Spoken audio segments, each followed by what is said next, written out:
Hello दोस्तों, मेरा नाम है अक्षय। मैं आपके सामने एक छोटा सा वीडियो लेके आया हूँ कि डोमेन ऑफ अ फंक्शन कैसे सॉल्व करते हैं। इस बार इस साल की जो एग्ज़ाम हुई थी सितंबर में, उसमें ये 2 क्वेश्चन पूछे गए थे। तो इसका एक अप्रोच होता है, देखो शॉर्टकट नहीं बोलूँगा मैं, एक अप्रोच होता है, वो अप्रोच हमें सीखना है। पर अप्रोच सीखने से पहले थोड़ा सा बेसिक देख लेते हैं। मैं 2-3 मिनट में आपका बेसिक क्लियर कराना चाहता हूँ। अगर बेसिक क्लियर होता है तो फिर आगे क्वेश्चन ईजी जाएंगे। मैंने कुछ 4 प्रॉब्लम सेलेक्ट किए हैं जो मैं सॉल्व करके दिखाना चाहूँगा। तो ठीक है दोस्तों, चले बेसिक सीखते हैं। तो बेसिक क्या होता है, बेसिक क्या सीखना होता है, ये समझते हैं पहले।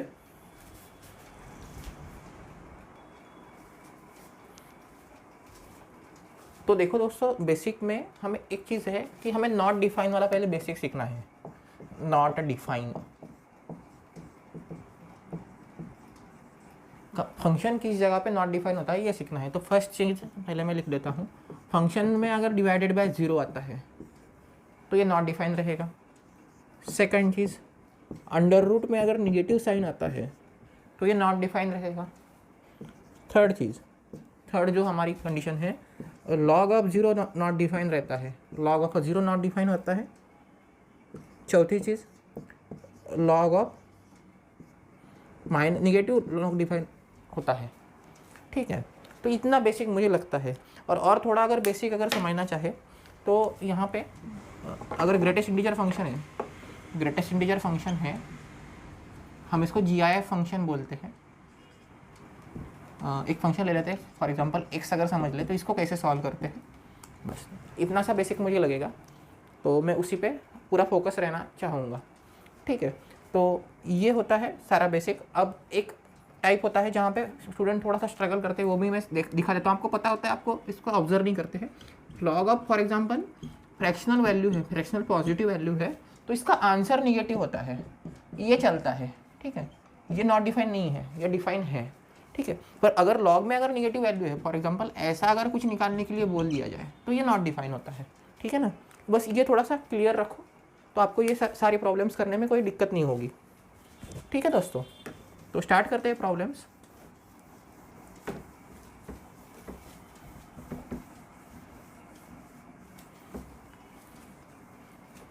तो फर्स्ट प्रॉब्लम मैं लॉग से ही स्टार्ट करूँगा, लॉग से ही मैं फर्स्ट प्रॉब्लम स्टार्ट करना चाहूँगा। और मैं उम्मीद करता हूँ कि आप लोगों को ट्रिग्नोमेट्री का थोड़ा बेसिक पता हो। ठीक है, ये मेरी एक छोटी सी उम्मीद है। अगर नहीं है तो मैं जब प्रॉब्लम आएगा तब मैं इसको थोड़ा सा अच्छे से क्लियर करा दूंगा। अब मैं यहीं पे लिख रहा हूँ प्रॉब्लम, ज़्यादा टाइम नहीं लगता, 1 मिनट लगेगा। Option number A, option number B, option number C और ऑप्शन नंबर डी, 0, देखो ये क्वेश्चन है, एग्ज़ाम में पूछा गया क्वेश्चन नहीं बोल सकते, पर एक बेसिक सा क्वेश्चन है जो आपको अप्रोच सिखाने के लिए काम आ जाएगा।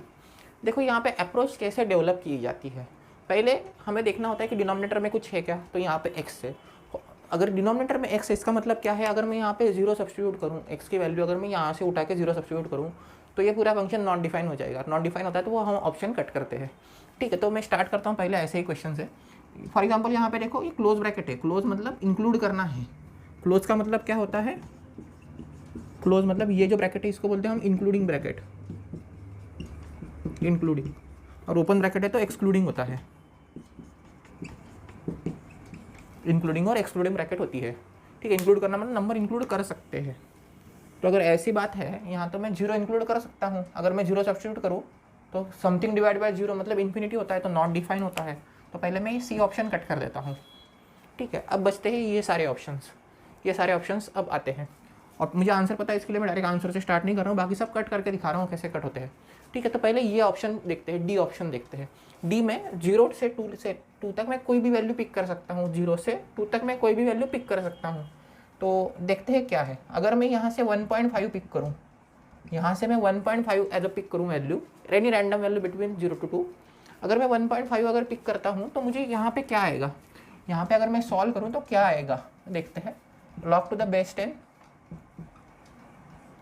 2 - 1.5 डिवाइडेड बाय 1.5, ये आएगा अंडर रूट में।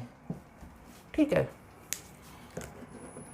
ये आता है मेरा अंडर रूट में। इसको अगर मैं सॉल्व करता हूँ तो ये क्या आएगा, under root of log of 0.5 divided by 1.5, इसका मतलब under root of log of 0.33 आता है। अब मैंने अभी बोला था कि लॉग ऑफ फ्रैक्शन निगेटिव होता है, तो अंडर रूट में निगेटिव नहीं चल सकता, मतलब ये नॉन डिफाइन हो गया, तो ये ऑप्शन भी मेरा हट गया। ठीक है, तो 2 ऑप्शन मेरे हट गए हैं। अब बचते हैं ये 2 ऑप्शन। इन 2 में कैसे डिसाइड करूँ कि ये है कि आंसर ये है, डिसाइड करते हैं। तो ठीक है, इसको अगर डिसाइड करना है तो यहाँ पे अगर मैं वैल्यू पिक करूँ तो 0.5 पिक करूँगा। इन बिटवीन वैल्यू 0.5 अगर मैं पिक करता हूँ तो देखो क्या आता है, log to the base 10, 2 minus 0.5 1.5 होगा, और नीचे 0.5 हो तो डायरेक्ट 0.5, मतलब अंडर रूट ऑफ लॉग 30 आ जाएगा, 30 और 3 सॉरी 3 आ जाएगा, लॉग 3 आ जाएगा। और लॉग 3 हमें पता है, लॉग 3 हाँ लॉग 3 आ जाएगा। अब हमें पता है लॉग 3 क्या होता है, तो अंडर रूट ऑफ 0.60 समथिंग आएगा, 6030 मेरे ख्याल से लॉग 30 की वैल्यू है, लॉग 3 की वैल्यू है। ठीक है, तो ये वैल्यू आएगी, पर ये तो एग्जिस्ट करती है, मतलब ऑप्शन ए आंसर हो सकता है। देखो हो सकता है और है, इसमें डिफरेंस है। ठीक है, ये हो सकता है। अब ज़रा ये ऑप्शन चेक करते हैं, ये वन ऑफ द पॉसिबिलिटी। अब ये चेक करते हैं, इसको क्या करेंगे। अब यहाँ पे देखो ये क्लोज ब्रैकेट में 1 दिया है, क्लोज ब्रैकेट में 1 है, तो हमें 1 सब्स्टिट्यूट करके देखना चाहिए डायरेक्ट। अगर 1 डायरेक्ट सब्स्टिट्यूट करते तो आंसर क्या आता है, देखो under root of log to the base 10 2 minus 1 upon 1, मतलब अंडर रूट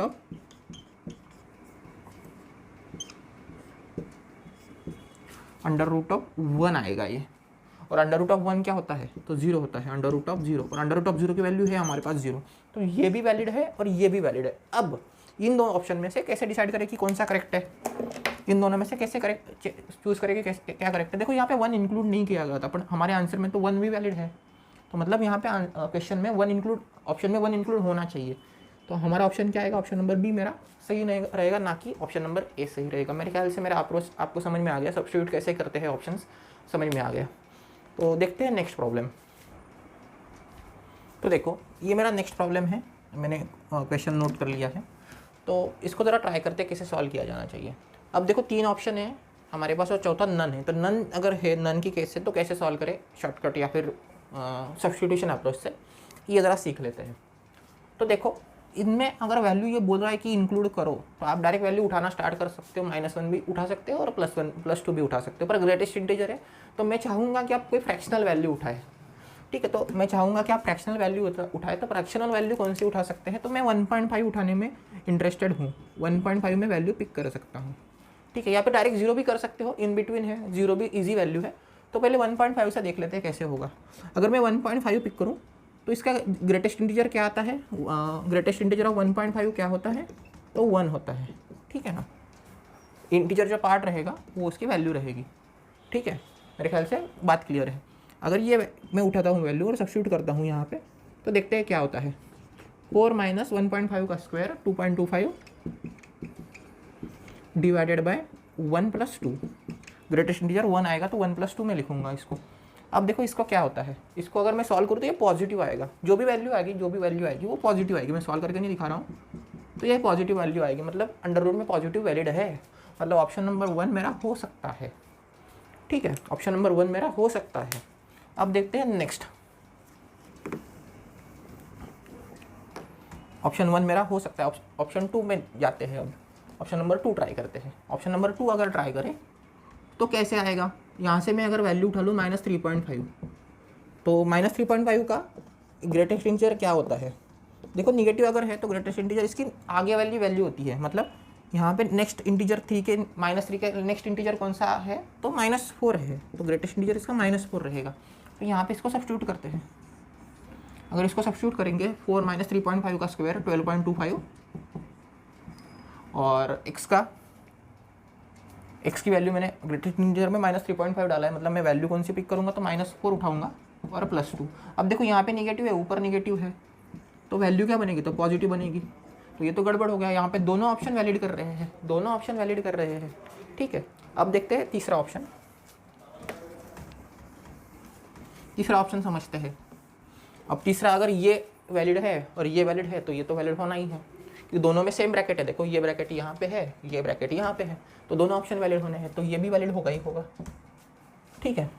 और नन के लिए मैं चेक करके दिखा सकता हूँ। पहले इनमें से पहले जज करते हैं इसमें से कोई ऑप्शन आंसर है क्या, पहले नन भी देख लेते। चलो अगर मैं नन में पिक करना चाहूँ तो मैं क्या करूँगा, इस ब्रैकेट से जो लास्ट वाली ब्रैकेट है इससे बाहर वाली एक वैल्यू चूज़ करूँगा। फॉर एग्जाम्पल 3.5, मैंने यहाँ पे -3.5 चूज़ की थी, यहाँ पे मैंने 1.5 चूज़ की थी, तो यहाँ पे मैं 3.5 चूज़ करूँगा, पॉजिटिव 3.5। अगर मैं समझ लो पॉजिटिव 3.5 वैल्यू चूज़ करता हूँ तो क्या आता है इसके लिए, तो देखो 4 - 3.5 का स्क्वायर मतलब 12.25 का 12.25 डिवाइडेड बाय नीचे क्या आएगा 3 + 2, मतलब ये जो वैल्यू आएगी ये न्यूमरेटर में निगेटिव आएगी बट डिनोमिनेटर में पॉजिटिव आएगी। मतलब ओवरऑल क्या रहेगा इसका आंसर, तो निगेटिव रहेगा। ओवरऑल आंसर क्या रहेगा, तो निगेटिव रहेगा। तो मतलब नन नहीं है, मेरा आंसर नन तो नहीं है। ठीक है। अब देखते हैं इनमें से कौन सा एक्चुअल आंसर है।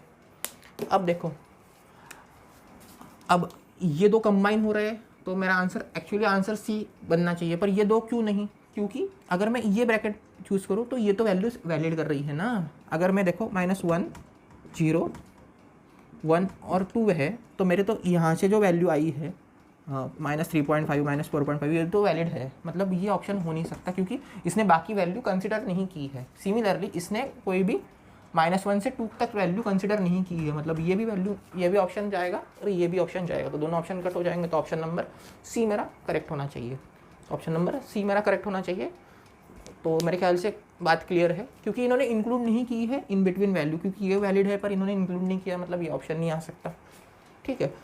इन्होंने ये वैल्यू इंक्लूड नहीं की है, इसकी वैल्यू इंक्लूड नहीं की, मतलब ये ऑप्शन नहीं आ सकता। पर इन्होंने दोनों वैल्यू इंक्लूड की है, यूनियन का साइन मतलब दोनों हम इंक्लूड कर सकते हैं। तो ये इसका सही जवाब होना चाहिए। मेरे ख्याल से आपको इसका बेनिफिट अगर लगता है, क्या कुछ आप वीडियो देख के बेनिफिट हुआ है तो प्लीज़ एक लाइक कर दो। मैं जनरली बोलता नहीं हूँ लाइक का, पर ये थोड़ा नया है, सीखने जैसा है और बेस्ट अप्रोच है। अब देखते हैं लास्ट प्रॉब्लम देखते हैं। मैं भी आपसे ज़्यादा टाइम नहीं लेना चाहूँगा। एक लास्ट प्रॉब्लम देखते हैं। एक ट्रिग्नोमेट्री पे प्रॉब्लम है, ट्रिग्नोमेट्री का एक प्रॉब्लम है, इजी सा प्रॉब्लम है।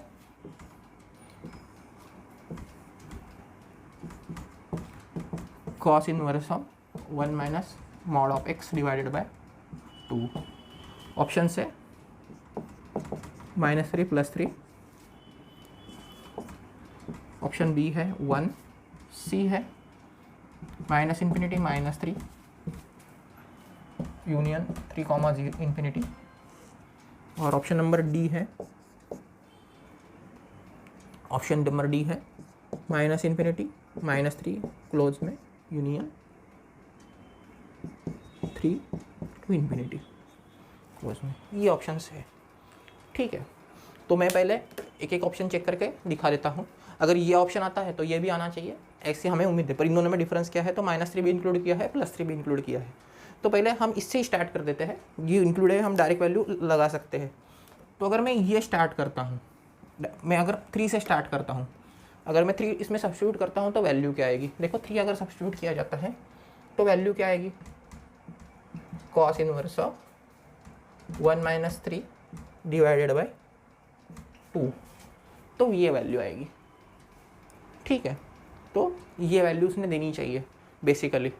तो ये वैल्यू दे रहा है क्या, -2/2 दे रहा है। ठीक है। ये वैल्यू तो दे रहा है, मतलब 3 पे तो ओके है। अगर मैं इसकी नेक्स्ट वैल्यू पिक करूँ, इसकी अगर मैं नेक्स्ट वैल्यू पिक करूँ 3 से ज़्यादा, अगर एक वैल्यू उठा लूँ लाइक 5 +5 मैं यहाँ से उठा लूँ और +5 सब्स्टिट्यूट करूँ तो क्या होगा, तो 1 - 5 डिवाइडेड बाय 2, तो cos इनवर्स ऑफ क्या आएगा, तो -4/2 मतलब cos इनवर्स ऑफ -2 आएगा। और cos इनवर्स -2 होता नहीं है, डज नॉट एग्जिस्ट होता है। तो ठीक है।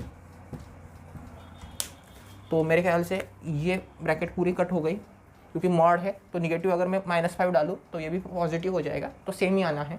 तो ये हमारी ब्रैकेट ऐसे ही कट हो जाती है। सिमिलरली मेरी ये ब्रैकेट भी कट हो जाएगी, क्योंकि दोनों ब्रैकेट में डिफरेंस कुछ नहीं था, बस 3 और -3 का चेक करना था, पर हम इन मिडल चेक कर रहे हैं तो ये दोनों ब्रैकेट निकल जाएगी। तो दोनों ब्रैकेट रिमूव हो गई, तो ये भी सॉल्व हो गया। अब देखते हैं 1 का क्या करें। और 3 का क्या करें, ये 2 ऑप्शन बचते हैं। अगर मैं 1 डालता हूँ तो कॉस इनवर्स ऑफ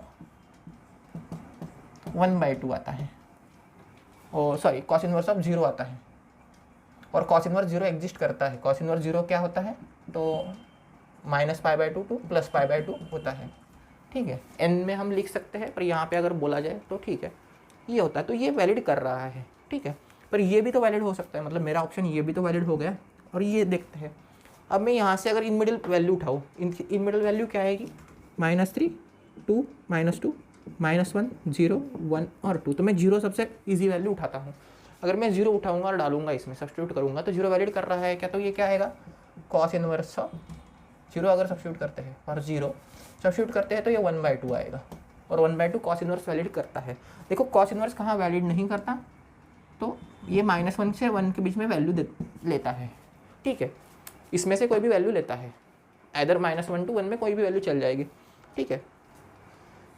तो ये तो आ रहा है 1/2 इसके बीच में आ रहा है ना, तो ये भी वैल्यू वैलिड है। अब देखो आपका जवाब होना चाहिए सर 1 होना चाहिए कि ये होना चाहिए। अब ये दोनों ऑप्शन में डिफरेंशिएट करने के लिए मैं 2 या फिर 3 उठा के सब्स्टिट्यूट कर सकता हूँ। अगर मैं 2 उठा के सब्स्टिट्यूट कर दूँ, तो क्या आना है, देखो √of cos inverse 1 - 2 divided by 2 आएगा। मतलब ये क्या आएगा, √ऑफ कॉस इनवर्स -1/2 आएगा।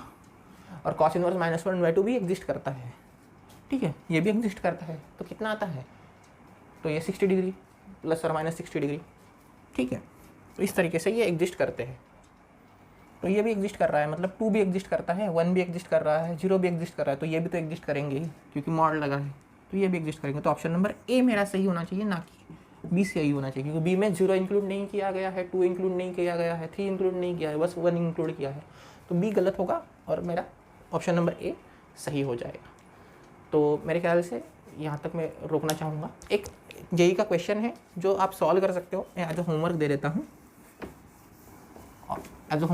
हूँ, तो दोस्तों ये 2011 का क्वेश्चन है, जेई में पूछा गया था, पेपर 1 में पूछा गया था। तो समझ लो क्या करना होता है, और आपको ये करना है, होमवर्क करना है। तो मुझे बोलना है कि इस फंक्शन का डोमेन क्या है, किस डोमेन में ये शुमार होते हैं, ये बोलना है। तो ठीक है दोस्तों, तो मेरे ख्याल से आपको अगर लगता है कि बेनिफिट हुआ है आज का वीडियो देख के, तो प्लीज़ एक लाइक कर दो, सब्सक्राइब कर दो, मुझे अच्छा लगेगा, मैं और भी ऐसे वीडियो लेके आ सकता हूँ। तो ठीक है दोस्तों, मिलते हैं नेक्स्ट वीडियो में।